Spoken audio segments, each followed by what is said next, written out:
My guest's resume and achievements are so long, we would spend 2 segments just going over it, so I will just give the cliff notes. He came to the country from India as an exchange student, graduated Phi Beta Kappa from Dartmouth in 1983, which means he couldn't get into Brown, has published a whole bunch of books, including The End of Racism in 1995, What's So Great About America, Letters to Young Conservatives, Enemies at Home, What's So Great About Christianity.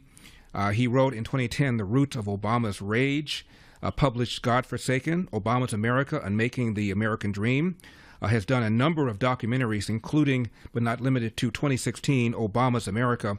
Please welcome Salem News Channel host and filmmaker and author and scholar, Dinesh D'Souza. Dinesh, how are you?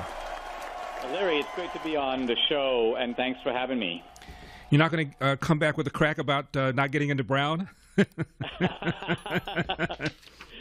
Well, I was happy to go to Dartmouth. My daughter, after me, went to Dartmouth. She met her husband, Brandon Gill, who's now a congressman at Dartmouth. So we are a little dug into that place in the woods in New Hampshire. I get it. Now, you've got a new documentary. It's called The Dragon's Prophecy. I want to talk about your documentary, and I also want to talk about the fact that the UK has now been the latest country to recognize Palestine as an independent state, and what you think about Zoran Mamdani becoming the next mayor of New York, a man who supports boycott, divest, sanction, which Chuck Schumer has called anti-Semitic, a man who's accused Israel of genocide, and how all of this plays into your new movie, The Dragon's Prophecy. Tell us what The Dragon's Prophecy is about. The title, The Dragon's Prophecy, refers to a passage in the book of Revelation where the dragon, representing Satan or the devil, declares war on a woman representing Israel, and the woman is in fact pregnant. So that is the Messiah. So this is a kind of great spiritual conflict, and we often hear it said, you know, underneath our political debate is a moral debate, underneath our moral debate is a spiritual debate, but people don't really go on to say who's fighting and what are they fighting about or what are they fighting over. And part of the premise of this film is that the reason all of this Middle Eastern stuff, Israel, Hamas, radical Islam, the reason it's proven so insoluble is that it can't be properly understood solely from a secular point of view. So the film applies a kind of novel biblical lens, but it does it in an interesting and even a skeptical way. There's a section on biblical archeology in the film that raises a legitimate question. How do we know that we can believe the Bible? How do we know that these people like Abraham and King David and Isaiah and Jeremiah were even real people? How do we know people didn't make that stuff up hundreds of years later?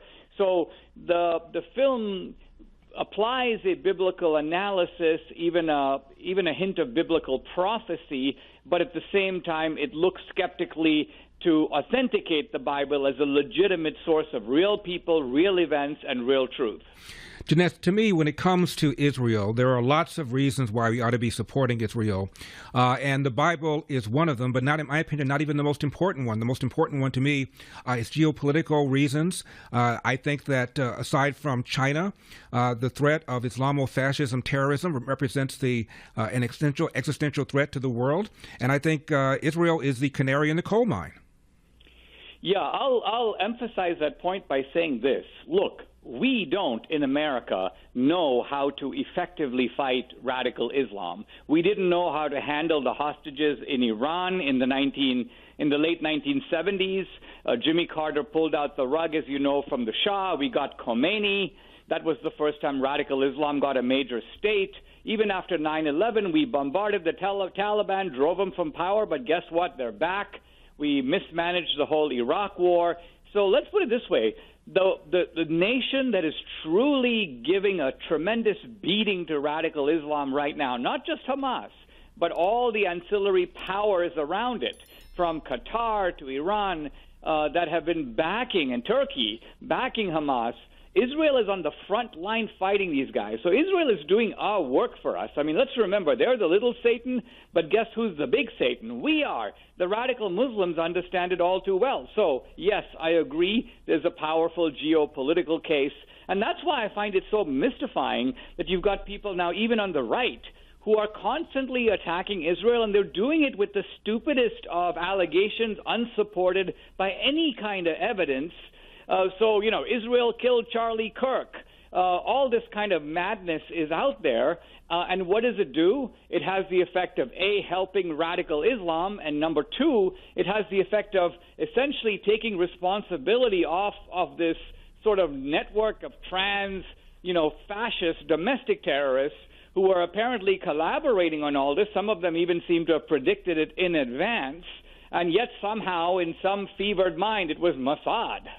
Dinesh, I was in Israel for my 21st birthday, and it seems to me this is not terribly complicated.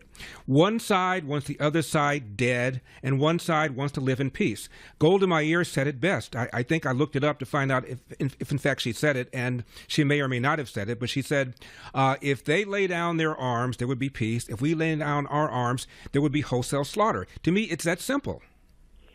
Yes, and we have a very poignant and powerful line by Golda Meir in this film, and I'll quote it for you because I was wrestling with this issue of civilian casualties, and some people just dismiss them on one side or the other, but Golda Meir said something I think very powerful. She said this, she says, we can forgive the Arabs for killing our children, but we cannot forgive them for making us kill their children. I mean, what a statement. Yeah. It got me to really think about the real moral ambiguity of warfare and the terrible position that Hamas deliberately puts Israel in, knowing that Israel is going to be held to a moral calculus or a moral standard that Hamas itself flagrantly and, in fact, kind of jubilantly violates. Golda Meir also said something very similar. She said, we're going to have this problem as long as Palestinian mothers hate Jews more than they love their own children. There you go. There you go.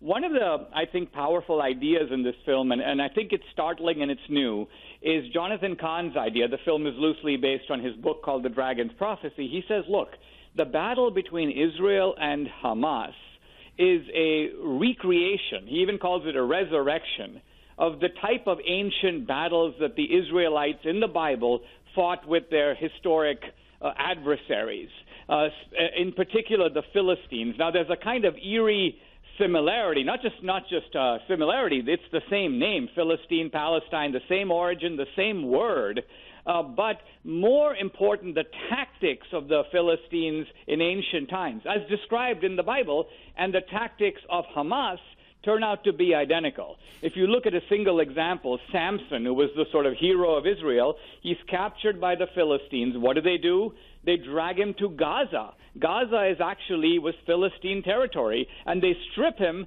and the people of Gaza say, bring out Samson so that we can be entertained by him. So they gouge his eyes out, they blind him, and they bring him out as a spectacle. Hamas did exactly the same thing on October 7th and October 8th, and they were dancing in the streets while these hostages. So in a way, you could say that Samson was the first hostage of Gaza. The movie is called The Dragon's Prophecy. When we come back, Dinesh, let's talk about Mamdani. Let's talk about the Palestinian state.